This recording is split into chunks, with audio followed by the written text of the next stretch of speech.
So my last question for you is the ageability of Sauternes. How long can it age? Because I was so shocked to taste the wine again, 100-year-old Sauternes, last night. Yeah, the Sauternes, you can keep as long as Forever. you want, forever. Yeah, forever. Because the sugar is the best way for the conservation. Right. Yeah, and to have a Sauternes 30 years old, 50 years old, no problem. Welcome to another episode of On the Road Edition, hosted by Stevie Kim. Each week, Stevie travels to incredible wine destinations, interviewing some of the Italian wine scene's most interesting personalities, talking about wines, the foods, as well as the incredible travel destinations. Welcome to our Bordeaux special with Italian Wine Podcast on the road series with our dear wine friend and wine consigliere Bernard Burtschy with us throughout the entire journey. And of course, we have spoken about, the left bank, but of all the dry reds mostly. But we cannot go home without learning more about the sweet wines. Once very popular. It's a little bit less popular. Also part of Sauternes and Balzac. We were privileged, thank you for organizing, to visit Château Kim. And I was so excited because the new boy running the place is Italiano, Lorenzo Pasquini. And we did a small interview with him as well. So check that out if you get a chance. First of all, Château Kim. What can you say about Château Kim? Château Kim is a fascinating place because it was created by a woman, Josephine. Yes. And you need to read the book. Yes, Lorenzo gave me the book about Château Kim from Josephine Kim. Yes. And she created the concept of great wine. How to manage, to create, to find the market. It was 2 or 3 centuries ago. And after it was the revolution, she survived. They were all dead around her. And she created what is today the concept of great wine.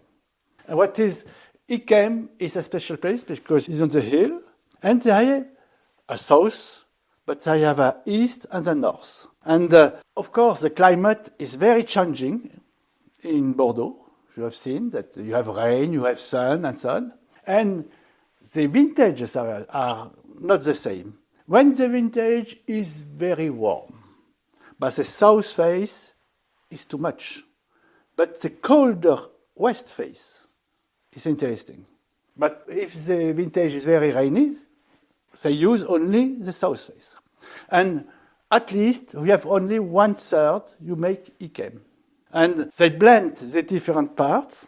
That is, since that was Josephine, invented the blending, how to blend the different places, the different grapes and so on. Yeah. And it is made with special grapes were attacked by the noble rot. And botrytis. Yes, it's botrytis. And she created how to select, to pick not everything in one time, because before everything was, but to come to take only the berries, the perfect berries, and to come once, 2, 3, 4, 5, so 10 multiple times. passes. Yes, to only take berries by berries. It's completely crazy. Right. Okay. Yeah, it's completely and obsessive. Yes, it's excessive.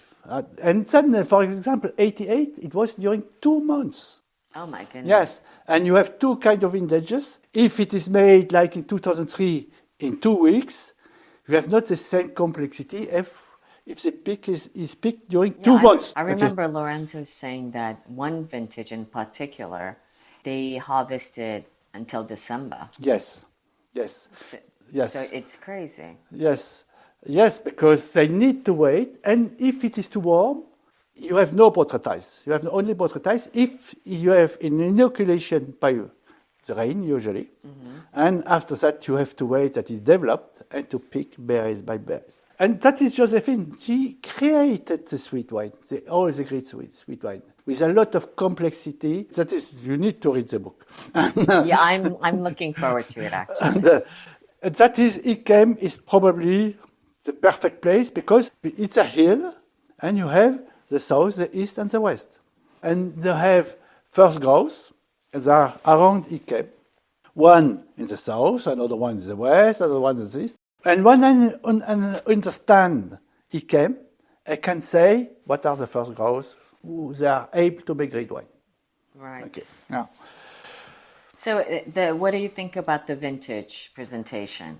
alors, 2022 is a challenging vintage for sweet wine. Yeah, because Lorenzo had said one point, like they thought he wasn't going to produce any wine in 2022. Yes. Because it was so harsh. Yes, and it was too warm. And at beginning, the berries dried out. But that is okay. You have a lot of concentration of sugar, but you have not the complexity. You need to have the prototypes. And to have the prototypes, you need to have inoculation before. But if you have no rain, that doesn't work.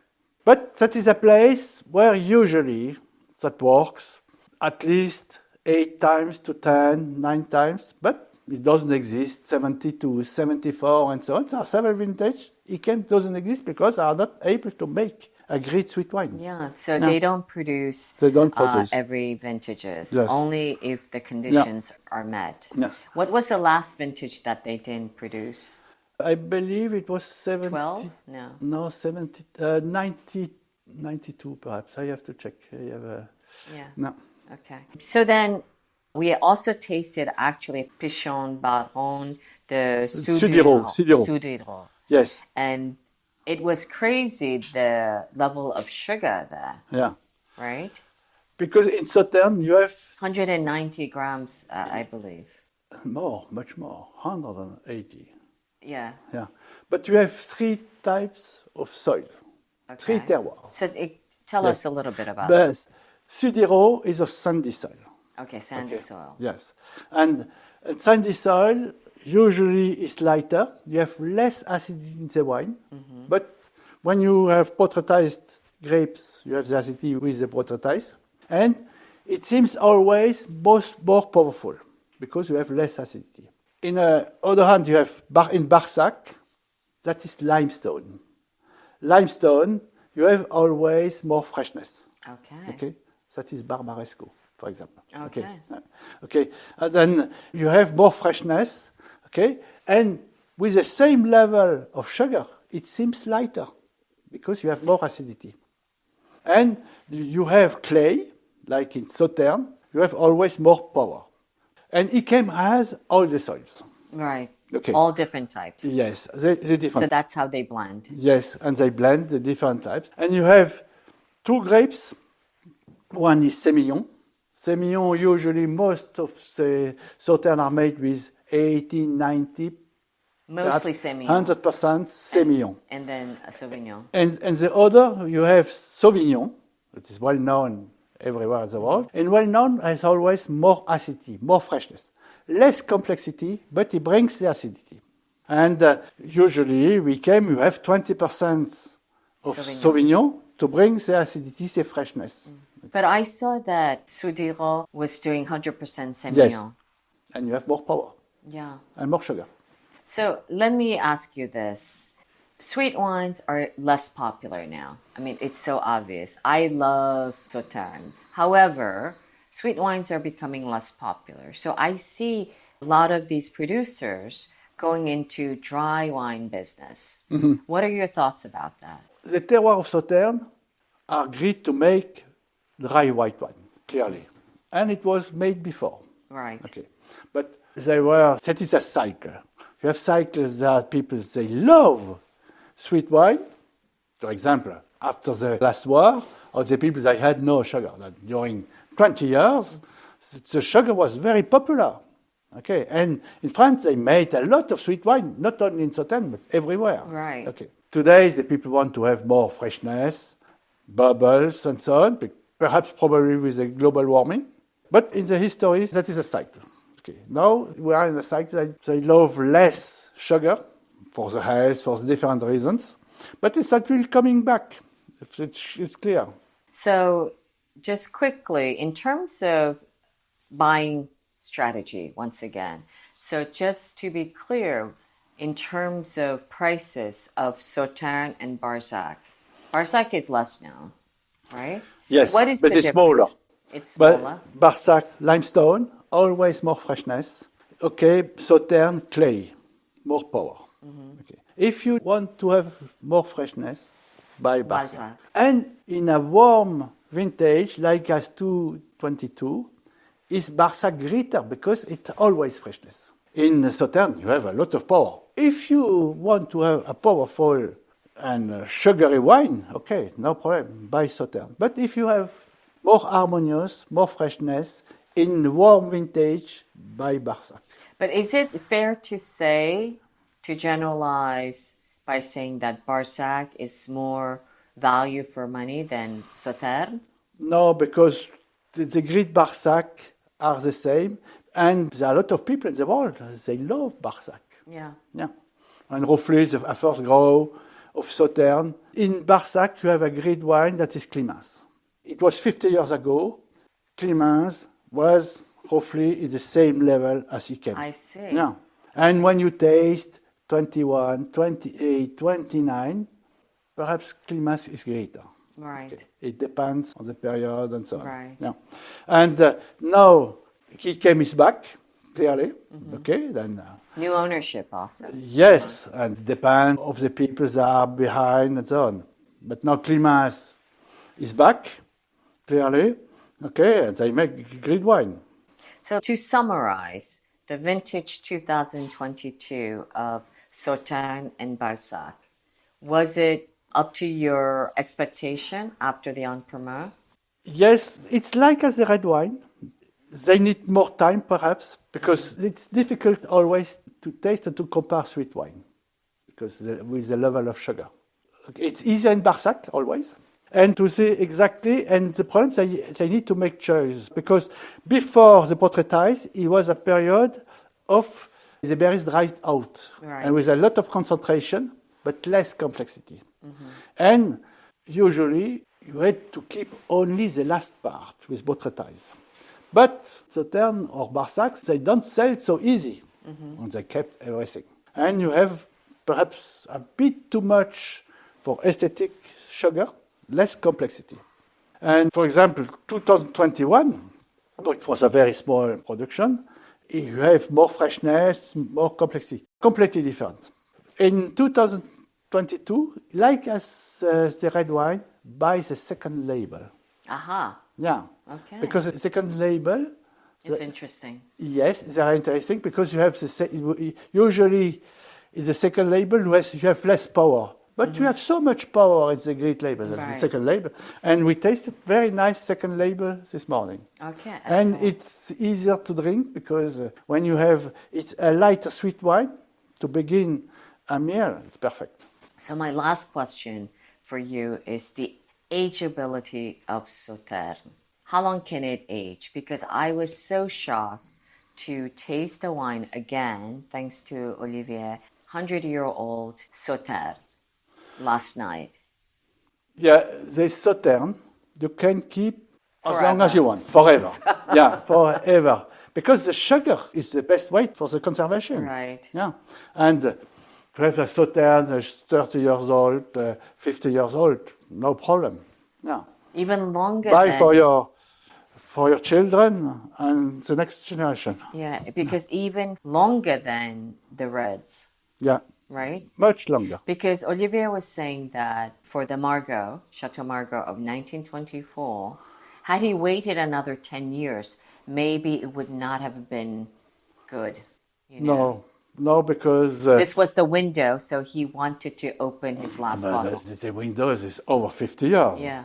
Well, you have time. Okay, in 20 years, it's roughly the same. Yeah. Yeah. So would you like to, just to close our series, our Bordeaux special, Getting to Know Bordeaux with Bernard Burtschy, would you like to tell our audience anything special about this place? And just on a personal note, I would like to thank, of course, the Grand Cru Classé 1855 for having organized our journey here in Bordeaux. But what would you like to say to our audience? I am fascinated by the people that created sweet wine, because sweet wine is a place you have more water, and that is a big problem to make red wine.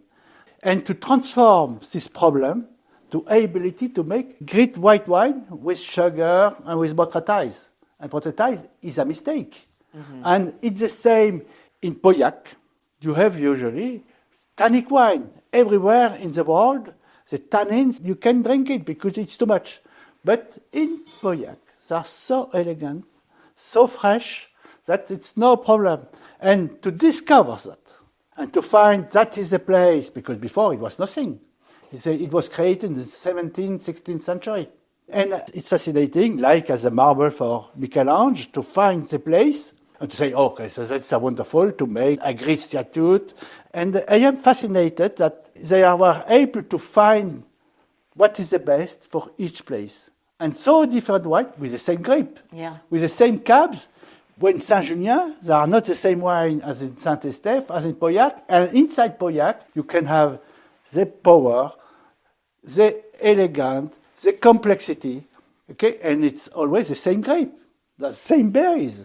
And that is fascinating to find the place and the way to make a great wine. But I am fascinated in Barolo too for the same reasons. Right. Okay? And when you are in the different places of Barolo, that is the same grape. And the wine are so different. And that was made, it was 1 century, 2 centuries, 3 centuries, 4 centuries, probably since a long time. And that is the human ability to create that. Okay. That is a genius. And with that, I think we can close. Thank you for joining us on our journey to Bordeaux with Bernard Burtschy. And now, finally, Chin Chin, Bernard, thank you so much for everything, and hope you can join us on our next journey on Italian Wine Podcast. Thank you for joining us on another episode of On the Road Edition, hosted by Stevie Kim.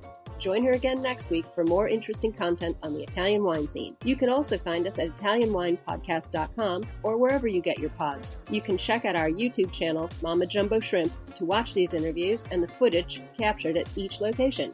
Chin Chin!